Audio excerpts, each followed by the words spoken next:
Hello, beautiful souls. So, today I thought I would take some time to give some practical tips to those of you who are in relationships to help you further your presence as a couple.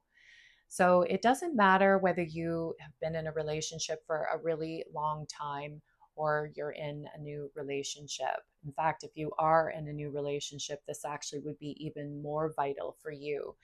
This is a practical way or practices that can really help further and deepen the bond that you have with the human that you've chosen to spend your life with. So, a lot of times we feel like the strength comes in talking and, you know, strengthening our bond by connecting on a verbal level. And while that is to a certain degree true, what's even more true is sometimes the strength comes in the need for no words, but rather just the presence of somebody being with you in that moment, connecting to you on a conscious level. And that is just something that is so incredibly profound that really helps further and deepen the love that you can have for another human. Part of the reason is because what it does is really helps us to understand the full capacity of what unconditional love is intended to be, which is full acceptance of another human being without the need to have to change them. So some of the practical tips that I have you can do throughout the week on a day-to-day basis. The choice is yours. It doesn't matter how much time you allot. That's not what's of importance. What is of importance is that you just engage as best as you can in implementing these practices within your life. And then hopefully, what will happen is that will grow over time, being just become something that is natural for each of you to do. So the first practice really has to do, of course, on spending and allotting time to spend with one another. And what I would suggest in this case is that that is away from anywhere that could cause distractions. So you would want to probably take your time and go into nature, whether that's a walk through the forest or a walk at the beach, sitting at the beach, a lake, it doesn't matter, could even happen within a park if you live in the confines of a city. What you'll want to do is make sure that within this allotment of time that you have, now you're not going to spend the whole time without speaking to one another, but please do allow a certain amount of time. You can even set a timer if you want.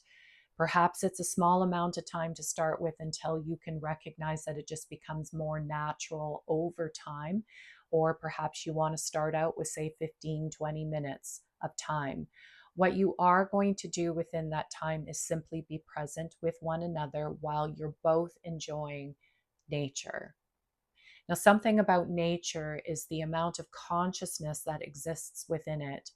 That consciousness is something that we fail to recognize a lot of times, even when we're in it, because we're so busy using our conceptual thinking mind to label the experience. What is that tree? What is that bird?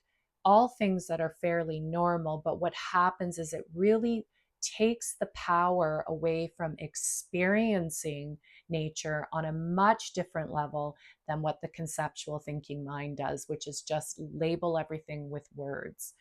We want to really acknowledge the consciousness that we are seeing within nature by acknowledging it within ourselves as well too, so that the two can connect. When there is a connection of consciousness between you and nature, something incredibly profound happens. So I won't tell you what that is. I'll let you experience it. It would be very hard for me to describe until you experience it yourself. But choosing to do that as a couple is really a moment of profound spiritual insight that you can really have that will connect you together through that experience. It's unbelievably beautiful. The second exercise that I think is really, or practice that is really a great way of bringing more presence in, is through the chores that you share each day. Perhaps that's prepping dinner, perhaps that's the cleanup after dinner. Whatever it is that you're choosing to do that gets done as a couple together, if you're sharing the responsibilities, is that you want to make sure that you're fully present there with each other. You're going to do this also without the need to dialogue and without the need to feel like you're labeling everything that you do, because what you don't want to make this practice is a means to an end. You're really here to fully immerse yourself in the experience. And we do that by really, again, engaging the tactile senses. So if you're somebody who is prepping a meal by, say, cutting up the vegetables or whatnot, you're really fully immersed in whatever it is you're doing. You're enjoying the process of doing that. Even if your partner is in the kitchen and you're not having a conversation, just knowing that their presence is there is really a beautiful, deepening experience. And if you're doing the dishes, it's the same thing. Take the time to really immerse yourself in the experience of what the water, the temperature of the water feels like, the smell of the soap, what it feels like to really take the time to wash the dishes with full consciousness. This is a really great experience to have, to do together, to help you understand the beauty of what can happen at that moment through your presence with each other, an experience that you can share together. The last suggestion I have is my absolute favorite, and I can't say enough about it, and that is really the art of listening. This is something that we could all use more help and experience in.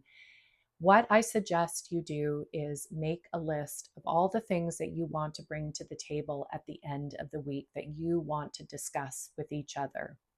Now, if there's something that's incredibly pressing when it happens, then by all means, bring it up right away. You need to discuss it. But if it's not, what I suggest is leaving it to talk about at the end of the week and make a list of things. Then, when that time comes, each person gets their turn to discuss whatever it is that they feel they need to talk about, even if that means that you need to get something off of your chest. Doesn't even have to necessarily be a problem. What your job is when the person you love is talking is to listen and to truly listen. You're not listening with the need to come up with solutions. You're not listening with the need to feel like you need to finish their sentences. You're really listening. And that means even with the thoughts in your head, let it go. Allow this person the space to feel like they are being held in sacred space. Allow this person to feel like they are truly being heard. Something that I know can be really difficult for a lot of people to do because we're human and we feel like we need to always come up with the solutions or interject halfway through with our own thoughts. That's not what this is about. You're here to further your love and presence with the person that you're with. And the best way that you can do that is by allowing them to the space to express whatever it is that they need to get off their chest. What you are going to find when you do this is that solutions will just automatically come up without you even feeling like you had to contribute anything. That's how consciousness works. Your consciousness connects with their consciousness, and suddenly it ignites the consciousness also on the outside. And that is when healing, true healing, starts to happen. So, there are a few of my suggestions.